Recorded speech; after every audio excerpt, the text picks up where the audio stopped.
Hi, everyone. This is Ali Hussein Kasim of Ali Talks Tech. This is our last podcast of 2023.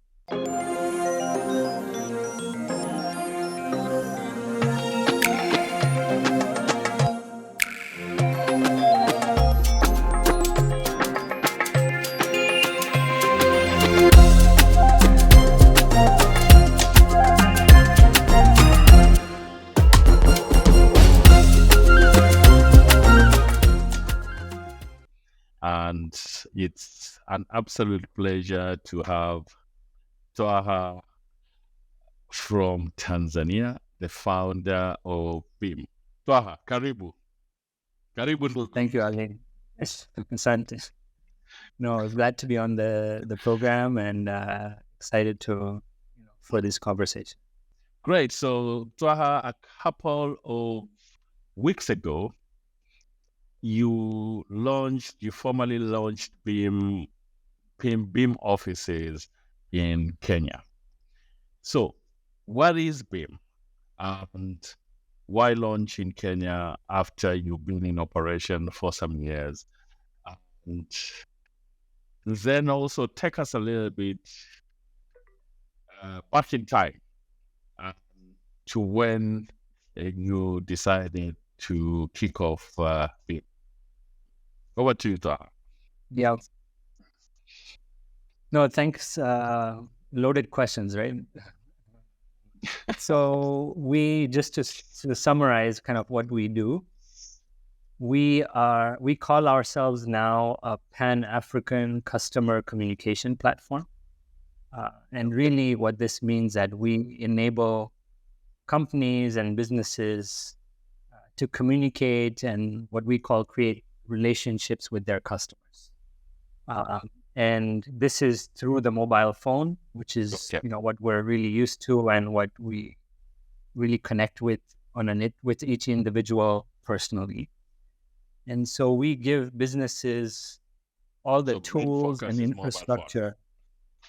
The mobile phone, yeah. So we give businesses all the tools and infrastructure for them to really communicate with their customers on SMS, on USSD, on airtime, and now most recently on chat, on WhatsApp, Facebook, Instagram, all of these channels. And really, the goal is fundamentally how do we bring businesses to leverage all of these digital channels easily, and we're starting from the communication aspect. Okay. So that's why mobile in a nutshell. Yeah, that's a good question. I think why just mobile? Yeah, that's a good question. I think it takes. We can talk about our history and where we started. And I think that evolution will tell that story. But in general, because that's what for Africa, it's mobile first, right? I don't think if you said email to anyone in Africa, long time ago or even now, unless you're a corporate and you're sitting behind a desk, you will understand email, right? But for the wananchi wa kawaida, everyone else, mobile is the way to access technology and access the world, and to interact with anyone. And that probably is a good segue to where we started. Right? We originally, our goal was really to bring customers to businesses. And we started as an SMS marketing service. So think of it like if you go was One back in the day. This is 2011. 2011. Okay. So that's about 12 years, 12 years ago. 12 years ago now, yeah. Okay. So at that time, it was actually for my parents' business. They had a computer shop, and they were selling laptops and kind of different digital kind of accessories. And so I was trying to help them connect with their customers who were students. Okay. So we were trying to help them get customers, and SMS at that time was the only kind of reliable and affordable medium to really reach students economically. And so we started creating this platform where you could subscribe to receive offers on SMS. So based on your interests, just like Groupon, you tell it, I'm interested in fashion, electronics, and I live in this city. And then we would match them with offers from businesses on SMS.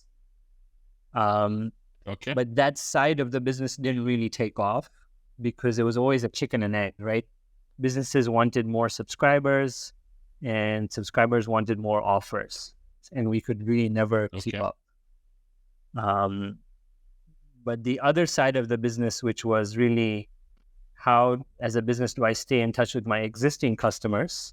That's what we focused on, and that's what's evolved and really grown over time. That is interesting, and that has led us to where we are today. That is interesting, Taha. When we were growing up in the tech ecosystem in the Eastern Africa region, we've always had this thing about email being the killer app in the business world. But you are now telling me it's SMS. It's basically the mobile phone. So that evolution, you started in Tanzania and you are now in several African countries. You will tell us about how many of those African countries you are present in. But let's step back one bit and talk about the evolution in corporate communication from email to mobility, SMS, WhatsApp chats. I see, for example, now WhatsApp has become the de facto communication tool for even businesses. I mean, most businesses have WhatsApp groups. I use WhatsApp groups for quite a number of the engagements I have. How is Beem navigating this, and how are you helping corporates to not just navigate from a corporate privacy perspective, but also from a monetization perspective? Yeah, no, great question, right? So I think maybe just to touch on that evolution, right? SMS has always, since the mobile came about, SMS has always been around, and it's always been this reliable, kind of stable medium that you could communicate on, right? And any device, anywhere in the world, any network will get an SMS. And that ubiquity and that, the cheap economics of it was what really made it so interesting and for businesses, right? Okay. But there were still challenges to SMS, right? One was that you couldn't really do great two-way interactive services, right? Correct. And two, you could only fit so much information, right? And it's only text. And three, you don't know, like, if someone's actually read it, received it. It's not the most reliable in that sense. Yes. So there were a lot of limitations, and there's still, to this date, and I can, you can challenge me on that. To this day, there's still no universal medium that beats SMS in those qualities, right? Because even WhatsApp is non-universal, right? Not everyone can get WhatsApp, and not everyone is active.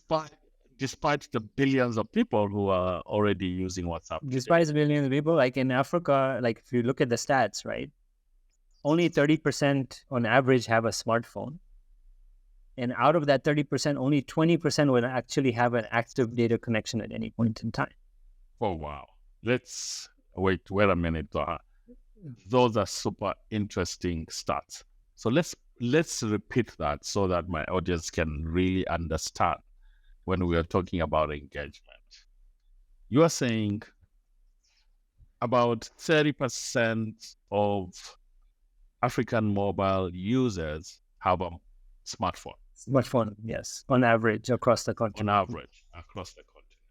And out of those 30%, only 20% have always on data, active data connection. active data connection. Only 20%. Wow. How are we going to move beyond this? And how do we navigate this when we are talking about communication? And I guess that's where you're coming in, SMS. Yeah, and that's where we It's come in. still, Because for businesses, there's still fragmentation and complexity, right? And that's where we come in to solve that fragmentation and complexity, saying, this is my business, this is my audience. What are the best mediums for me to communicate to my customers, depending on the use cases and the demographics. And then we give you the right tools to enable that, right? But, that being said, the internet and data is really driving adoption and change, right? We see that, correct, right? correct. And that 30% is going to be 50% very, very fast, right? And so that's why WhatsApp is so critical, because the first thing someone's going to download as soon as they have a smartphone is a WhatsApp. In fact, in some of these cheaper phones, WhatsApp comes preloaded as an OEM app already. Exactly. Preloaded. And if you look at, even in India, I think they've launched feature phones which are non-Android, whatever, but have WhatsApp. I think that's Geo. I think Geo is Geoga. something like Yes. that. And that's to get those, in India, it's those final 20% online, right? But in Africa, we still have that 70% to get on. And so WhatsApp is going to be really crucial for that, because it solves all the deficiencies of SMS, right? Now WhatsApp has WhatsApp channels. It has, although I must say that those are things Telegram had a couple of years back, but Yeah, and I would say it's diluting the WhatsApp experience, right? Because it's crowding it out, and you don't want WhatsApp to go where Facebook has gone, right? Yeah. Where there's just too many communities, and you say, no, I'm done with Facebook. Sure, but unfortunately, we don't own WhatsApp. We know. We are not. That route is almost a preordained route. So, I think if I look at the richness of, say, WhatsApp and Telegram, Telegram is a lot richer. And yet, when it comes to the network effects, yes, exactly. Then you cannot beat the network effect. You can't beat the network effects of WhatsApp. Everyone, my grandmother, my old uncle, my we call them house managers in Nairobi, to be polite, they're housekeepers. All of them have WhatsApp. The first thing, you have a new person coming in to work with you at home, they're like, am I going to get access to your wireless connectivity? Exactly. It's a real issue. And those statistics that you've mentioned are bringing those issues to the front line. Exactly. And then, for businesses, it just gets more and more complicated, right? Because, they'll have people everywhere, but they want to do fancy things on WhatsApp, but they still have to cater to the audience that's not on WhatsApp. So that complexity is where we come in, and we enable that seamless kind of communication. So, Taha, let's go back in time. Let's go back to the time when you first said, this is Beem. Yes. And where the inspiration came from. Let's talk a little bit about your parents and the ubiquitous dukkha of Eastern Africa. But in your parents' case, this was digital, a computer accessories, dukkha, and stuff like that. And your initial experience with helping your parents. Let's dig a little bit in there because this is about telling our stories. It's about inspiring new generation entrepreneurs in the Africa region. Yeah, no, thank you. So I, I think I'm of Indian descent, right? Yes. And if you know folks of Indian descent across East Africa, like Correct. family business is kind of, where everything revolves around, right? Yeah. And so I was always, even as a small kid, I was at my parents' business and just, observing and kind of absorbing everything as well, right? And so you would see these challenges, but at that time, you just take it as is. And at that, the initial business actually was a music production business, right? And they were doing, yes, they were recording audio videotapes for music artists. So I would suppose in Tanzania that would most probably be the ubiquitous Tarab, and the African jazz, bongo flavor, African jazz as they call it here. So all of those, I was there at the recording sessions, right? Wow. And then when digital came, so when the first digital kind of cameras and things came about, I was helping my parents move to that digital era, right? Because it was just too new for them and they couldn't figure it out. So I helped them move that way. So Taha, you are the digital transformation expert for the family. I am you could say that. And I guess it always comes to that, right? Like, who are you going to ask first when you have a problem with your phone? Whatever. Absolutely. So that's really where my journey kind of really started, if you really go way, way back. So fun fact, give us some of the artists that your parents recorded, if you remember. Yeah, John Komba, if you remember him. John Komba. Yes, the O2 was another band. Uh-huh. Adija Kopa, if you remember. Adija Kopa. Yes, like her daughter now is Zuchu. The mother of Zuchu.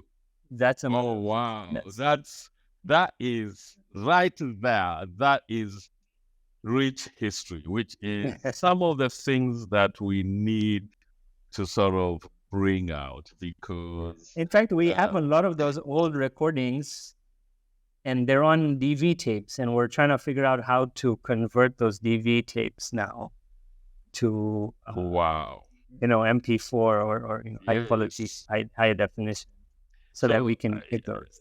So I'm gonna ask my producer to make sure that he plugs in some highlights of Adija Kopa's own. It's in there. Yeah, because she was something else. No, that voice was really absolutely. Wow, that's rich history. Thank you for sharing that. So that's where we started, and then so I was always kind of trying to help my parents solve their problems, right? And this problem of how to get more customers, how to stay in touch with their students. Yes. When their business evolved to selling computers, how do they do that? Okay. Because like you weren't going to do radio, you weren't going to do newspapers and all of that. No. And at the time I was in college, I was in the US. Mm-hmm. And I started working with a company called Capgemini, which does consulting. Yes, like consulting guys. Yeah. And so whenever I would come back in the during the holidays, they would tell me, and then it was at the back of my head. I was always like, okay, what's gonna solve this? Yeah. And we started experimenting. I had this idea of SMS.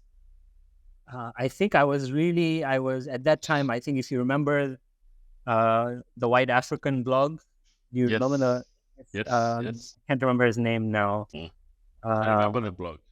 You remember the blog? So he was always talking about SMS and Nokia Kitochis and all these things at the time. Eric Hussman. Eric Hursman, yes, I was forgetting his name. And so we started playing around with SMS, saying we just manually created lists on the phone and sent them out, right, to customers. And it worked. Obviously, it worked, right? Because who had done that at that time? Nobody. And then once that happened, I then started talking to my parents' friends who had businesses and said, do you have the same problems? And they said, oh, yes, of course we have the same problems. And that's where really it started off. And then what I did was I copied what Capgemini was doing. So what Capgemini did was they would have a team in the US and the guys are sitting in India making their software. Yes. And so I did the same thing. I hired a couple of developers in India, wrote the requirements and got a MVP online, right? To say, okay, let's test this idea. How far back was that? This is 2009, 2010 at this stage. So you were outsourcing way back then? I was outsourcing way back and doing exactly what I was doing at Capgemini. And we kind of got this thing online and we started getting some initial customers. Just remotely, like kind of SEO and basic digital stuff, right? Yes. And we got some traction, I think, but I was not satisfied. I just couldn't do the corporate kind of lifestyle in the States, and it wasn't going to be for me. And I knew that I had to go back and kind of do my own thing. So how many years did you spend at Capgemini? I think about after college? Was it after college or you? After study, after college, yeah. So you were away from home maybe about 6-7 years. Yes. So 4 years of college and then about 3 years of Capgemini. And I just said, like, I'm going home. And I just shipped out. My parents thought I was crazy. That, I'm moving back. I had a nice job. Moving back to Tanzania. Yeah. They said, why don't you get a job or at least kind of get settled in or kind of acclimatize to how things are, Okay. But I was kind of stubborn and adamant, and I just said, I'm going to do this. I'm coming back. I'm coming back and jump straight in. So as soon as I got back, I think it was January 2011, it was just me and the laptop, right? So it was me and the laptop and trying to figure out how we're going to make this work. And so That's 2011. That's 2011. I remember the first year, I think I met about 1,000 businesses. Like I had 1,000 business cards at the end of that year. I met 1,000 knocking doors or calls. Knocking doors, yeah. Like that's the only thing I knew. Knocking doors. The traditional way of just on the ground. You learn so much, right? Because you grow up very fast. Like I had never done sales. Like this is the first time I'm doing sales. Wow. So you grow up very fast and you get a lot of no's. A lot of no's. So when you were knocking on doors, you already had a platform in place from your outsourcing? Yes, we had a platform. Yeah, so the platform was working. Someone could sign up and they could pay and they could get the service, right? Okay. Yeah. So that's the good part. Like we had something to show, because that's always the other problem, right? In our markets, they don't believe you until they see it, right? They need to see it to believe. Does it work? They want to touch it, as we call it. They want to kick the tires and make sure that the first question they will ask you is "Upo wapi," right? And like it matters, right? Yeah, 50 wapi. in Nairobi, we love to say, well, this saying we love to use, vitu kwa ground ni different. Different, yeah. So we can talk all we want to talk about tech businesses and stuff like that. But when you hit the ground, yeah, you are selling like you're selling hardware. You're selling like you're selling a vehicle or stuff like that. Guys don't care. They want to know who you are, where exactly. your offices are. So how did you navigate that? I think so in hindsight, right? Like I should have done a lot more segmentation, like figure out what kind of customers I should be talking to, what made sense, value propositions, all of these things, right? But basically all those 1,000 conversations kind of help you figure that out, saying, look, Yes, this makes sense, this doesn't make sense, and you should do this more, and we need to build out these features, and so on and so forth. And so that was a very important kind of learning exercise because, yeah, I don't think any school or anything's going to teach you that, right? And well, they don't teach you in Harvard, right? exactly, they're not going to teach you in any college. But so that was, in hindsight, very, very, very valuable experience, and I think that helped shape how we grew and how we progressed and how the yeah. But mind you, we still hadn't figured it out. I think I'd say 4.5 years in, we still hadn't figured it out because Taha, will we ever figure it out? Because the minute we figure it out, something else has come. It's true, very true. Customers want something else. Tomorrow we are talking about the metaverse. The next day the metaverse is dead. We are back to also, that is interesting. Now I keep telling my wife that if I wasn't doing tech, I want to do something like, she's a pharmacist, so I want to do healthcare because it doesn't change. Like it's the same. Like it's the same. Human body is the human body. Yes. Yeah, and demand is not a problem. I don't have to go looking for customers. They walk in every day. They walk in every day. So 12 years down the line, you built a business that has presence in how many African countries? 25. 25 African countries. Yeah. From east to west to north to south. To south, yeah.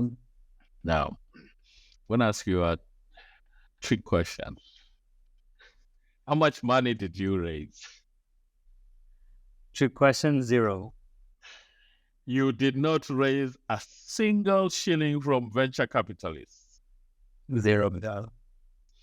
So you are basically one of those tech entrepreneurs who've understood and simply said the best venture funding is a paying customer. Yeah, I mean, we learned the hard way, right?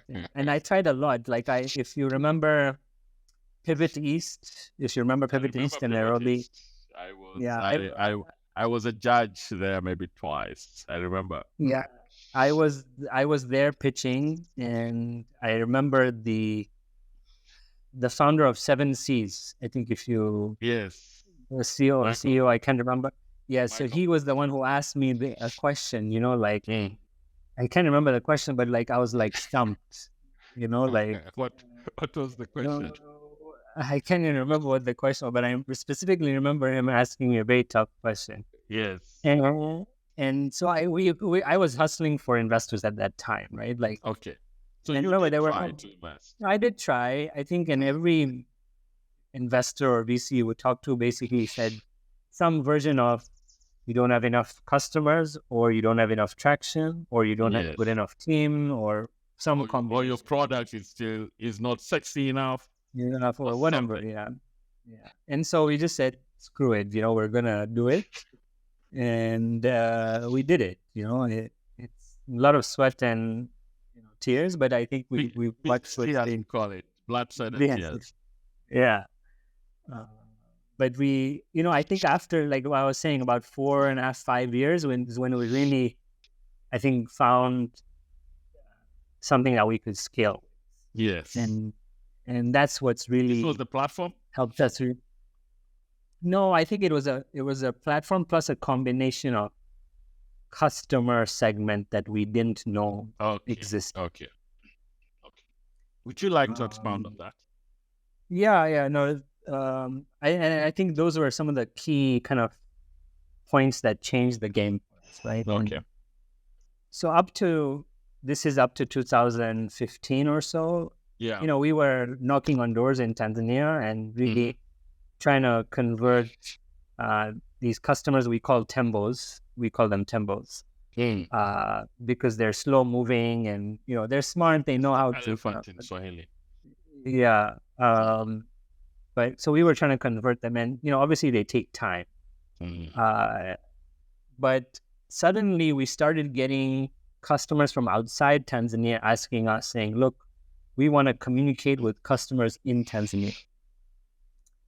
And so what was that pivotal moment? Yeah.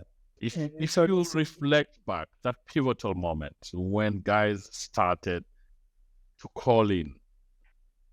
Yeah, I think we got like 2 inquiries from customers who were outside. I think one was in the UK and one was in South Africa. And these businesses basically wanted to send SMS at that time to subscribers or customers in Tanzania, but they were sitting outside. Okay. And I didn't even realize like this was, why would they need to do that, right? But the more we talked to them, the more we realized that no, this seems like something where there's a lot of demand, because these were tech companies, and they, when we talked to them, they just didn't need Tanzania; they needed other African countries. Nice. So we suddenly realized that look, the market is way bigger than what you thought. And we immediately, like I think within a couple of weeks, we just stopped everything we were doing in Tanzania and just focused completely on outside. Whoa. Yeah. That took some balls. Yeah, I mean, like it was just like a light bulb, right? Like we just realized, no, what we're doing is, existing customers, whoever were coming, we kept them coming. No, kept them. But you started focusing beyond Tanzania. All our attention, we just focused completely beyond Tanzania. And we just started knocking on operator doors. So that time now, we started going for partnerships. So any operator we could talk to through our existing relationships. So the other pivotal moment that came about, because there was a new mobile operator in Tanzania called Smart at that time. Yeah. Which was from the Aga Khan AKDN network who had launched. Yes, Aga Khan development network. Yeah, so they became our best partner in Tanzania because they were small and kind of willing to work with us. And luckily, they had also launched in Burundi and Uganda at the same time. And so they immediately connected us to their sister companies and helped us get a footing in those markets. And then from then on, we just didn't look back, right? We would talk to, like, let's say Tigo was here. So Tigo connected us to Tigo in Senegal, Tigo in Ghana, Tigo in DRC at the time. So multiplier effect. So we just kept talking. And some of these conversations would take years. I remember like Angola took us like 4 years to close. 4 years. 4 years. So we just kept partnership going on with a telco. With the telco, yes. Or the government types, or it is. Yeah, it's.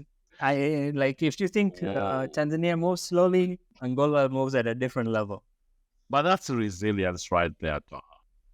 So 4 years keeping on a conversation, but you knew that you needed to get it done. Yeah, and I think that's what that resilience, and that's one of our values actually. If you look behind, these are resilience and kind of is one of our values, and that's really kind of what's really helped us grow to this stage, right, and get us to where we are today. Wow. So, operating in 25 countries today, didn't raise a single VC dollar. Do any one of those potential investors then you were knocking on doors, have any one of those come knocking and ask whether you needed money? Not the same ones, but I get plenty of conversation requests, right? Saying, "Are you raising? Are you raising?" And what's your answer? We just say we're not raising in the moment, right? So, but we keep those conversations active. I think we have a transformation plan. Maybe we might need some fundraising at some point in the future. Whoa. So what's next for Beem? I mean, you've just opened your Nairobi office. What made you finally realize that you wanted to open a physical office? So how many physical offices do you have first apart from Tanzania? We have a combination, right? We have 3 offices. So we have UAE, we have Kenya, and Tanzania. And now UAE office. We have a UAE office. Yeah. What's the it's just thinking around having a UAE office? So it's just like a legal structuring. I see. Okay. Your sort of hold score is based in here. Yeah. And what's any particular reason UAE? Just ease of doing business, I guess. Ease of doing business. Okay. Ease of doing business. Yeah. Well, that's a lesson for our African countries, right? Right there. Yeah. You can get set up in a day, right? Unfortunately, I don't think any African country comes close, right? Wow. And that's also dealing with your regulatory issues and stuff like that. Whoa. So I am super impressed. Now, but no, so like we have the 3 physical offices, but the other markets we have boots on the ground. So we don't have on the ground. Okay. So we have about, I think, 10 in total where we have boots on the ground. Okay. Today with working virtually with all the office infrastructures of shared offices, stuff like that, that's much easier to operate. Yep. Let me ask you, you're primarily in communication, customer experience. Yes. We are at a very interesting space right now when it comes to policy and regulatory issues regarding data protection. As a data player in this space, how are you navigating the data privacy, data protection, regulatory issues that are happening across the world? Kenya has been one of the most critical and crucial markets that has a fully operational office of the data commissioner that makes sure that data privacy issues are actually taken care of by not just individuals, but organizations. How are you navigating that space? Yeah, it's challenging to say the least. And remember, our customers are global. Yeah. Right? So, in fact, we were already starting to see this when GDPR came about, right? That's correct. Because the customers start demanding that now their downstream providers also must comply, right? As a sub-processor, as they say. And so we basically took steps to align, although we are not GDPR regulated technically, because we are not EU. Yes. We aligned our policies. In the EU. Yeah, we aligned our policies to match GDPR standards, right? And so even if you go on our website right now, you'll see the complete data privacy policy and data protection policy. That's and brilliant. it's fairly exhaustive, right? You know, considering all the different aspects of a data journey. That is brilliant. So we've had to do that proactively, but it's going to get more complex because each African country wants their own data privacy policy. Absolutely. And they all want data to be stored in their own jurisdictions. Absolutely. That is going to create serious challenges. You know, technically it is just impossible, right? Because how do you get data to sit in all these jurisdictions, because your customer could be anywhere? Absolutely. So it's definitely getting trickier, and that's something we're having to kind of think through constantly and say, okay, at least let's start experimenting with how to make this happen. Yeah. So we are taking steps, but yes, it's a work in progress. But in terms of opt in, opt out, all of these kind of the fundamentals of customer conversation, we've got those covered. Okay, that's quite interesting. So we are almost coming to the end of our interesting conversation. If I'd asked you, how do the next 5 years look like for Beem? How are you guys navigating that strategic viewpoint? So we just completed the Stanford Seed Program, and that really helped us. To that. No, thank you. I think it was really good to take a break and really focus on learning, and really then applying that learning to the business, right? So that it forced us to stop and learn, and say, okay, how do we improve the business based on that? And so we have a really good roadmap now for the next 3 years. Kind of what we think we want to achieve. And in fact, the first 6 months, I think we're just going to fix things. Right? There's a lot of leaking gaps and process things that we want to improve. But beyond that, I think it's really a growth trajectory that we have. We want to at least 3x our business. And we want to grow to more markets. So just like we set up in Kenya, we want to go to at least 2 more markets in the next 3 years. Potentially the Middle East as well, because we see a lot of opportunities there. And I think there's a lot of focus on our product, right? So I think there's so much innovation that's happening around chat and WhatsApp that we have to just do an AI, right? So all of these things are converging, right? So we launched our chat product, and then Chat GPT came on. So now everyone's talking about chat, and they just expect a lot more from your product now, right? Absolutely. Because they're just used to just a different level of experience. So we're kind of meeting that demand, and so you are already seeing an impact on your business through generative AI. Of course, because customers now already have an awareness, right? Before you would have to start educating them on chat. Now at least they know this is the new trend, and customers are expecting this. So there's already added incentive for them to adopt these digital tools and these channels. So I think there's a lot of innovation around our product and AI and data, and we see ourselves becoming an AI company, but also a customer data company.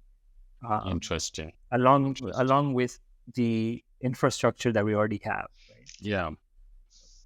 So we're already an infrastructure company, but how do we, there's just so many layers to communication.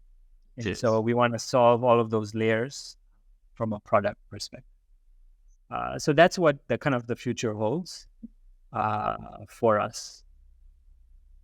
Great. I mean, again, congratulations. I've seen some quite interesting issues coming out from Beem, and just looking at where you've come from and where you're bolting from, and how you've navigated the power of serendipity.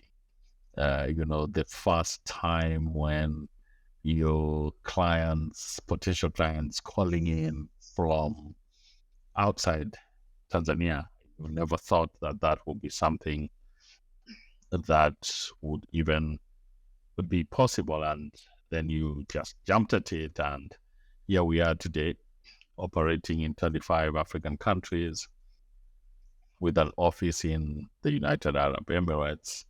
You're starting to think about where you're going to be a couple of years from now. Artificial intelligence starting to play an interesting role in how you grow your business. So I'm hoping that in the next couple of years, I will be having this conversation again with you. Thank you. I think maybe I can add a few things. Like, sure. I think for those who are trying to start with entrepreneurship, right? Yes. I think just staying in the game, right? I think the longer resilience, things happen because you're in the market, right? If we were not in the market, you won't see those opportunities, and that you won't be able to create luck. Yeah, you won't be able to create that luck because you might say it's luck, but if we weren't in the market, then that luck doesn't happen. I had this saying a couple of years ago that luck finds the prepared. Yeah, and well, I also to add, like, we're really excited about Kenya, right? I think we didn't come before. We didn't set up an office before, but we were serving customers remotely. But I think because of all these trends and customer demand for these newer chat products, we were really excited about Kenya, and Kenyan businesses have a really good appetite for this stuff. And so we're really excited about being there and solving local challenges, right, for businesses, particularly around chat commerce and chat payments. How do we connect M-Pesa and let people buy on chat? So these are the kind of use cases we're trying. Brilliant. Taha, thank you so much. Thank you very much. Thank you for having me on the program. This has been an absolute delight to talk to you. Jirani wetu hapa kutoka Tanzania. And ladies and gentlemen, we come to the end of this episode of Ali Talks Tech. I was speaking to Taha, the founder and CEO of Beem, originally from Tanzania, now operating in 25 African countries, customer experience company, and recently set up in Nairobi. Asanteni sana for listening, for watching this episode. Taha, looking forward to speaking to you again. And for now, happy holidays. Take care. Thank you.